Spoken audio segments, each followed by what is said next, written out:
फैसला ये किया गया है कि ग्रेड 6 से 15 की आसामियों को पुर करने के लिए 3 कैटेगरीज के टेस्ट लिए जाएंगे।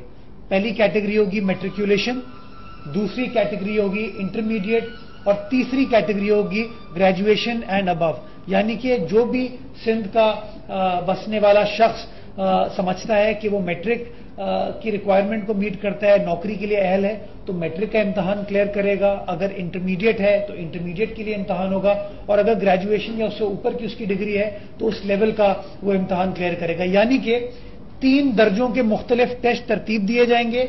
वो टेस्ट IBA सखर उनसे लेगी। उस टेस्ट को क्लियर करने के बाद जब किसी सरकारी अदारे के अंदर आसामी भरने के लिए इश्तहार आएगा तो टेस्ट में अगर वो शख्स पास हुआ होगा तो अपनी CV के साथ वो अपना पास का रिजल्ट डिपार्टमेंट को पेश करेगा और डिपार्टमेंट फिर फैसला करेगी नौकरी देने के हवाले से। 50% मार्क्स को पासिंग मार्क्स करार दिया गया है और इस टेस्ट की जो वैलिडिटी है वो 3 साल करार दी गई है कि 3 साल तक अगर एक शख्स ने कोई टेस्ट क्लियर किया है तो वो टेस्ट जो है 3 साल तक वैलिड रहेगा।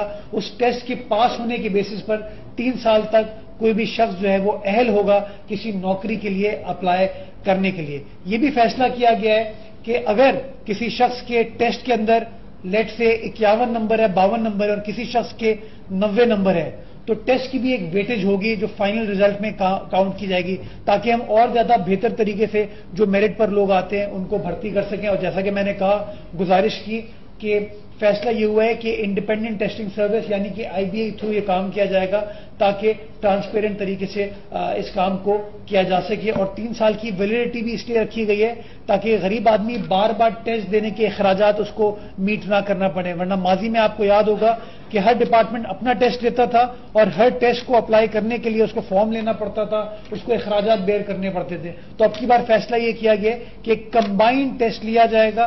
कंबाइंड टेस्ट का जो रिजल्ट होगा वो 3 साल तक वैलिड होगा ताकि जो दोस्त है हमारा, जो भी अहल कैंडिडेट है, वो 3 साल तक नौकरी के लिए अप्लाई कर सके।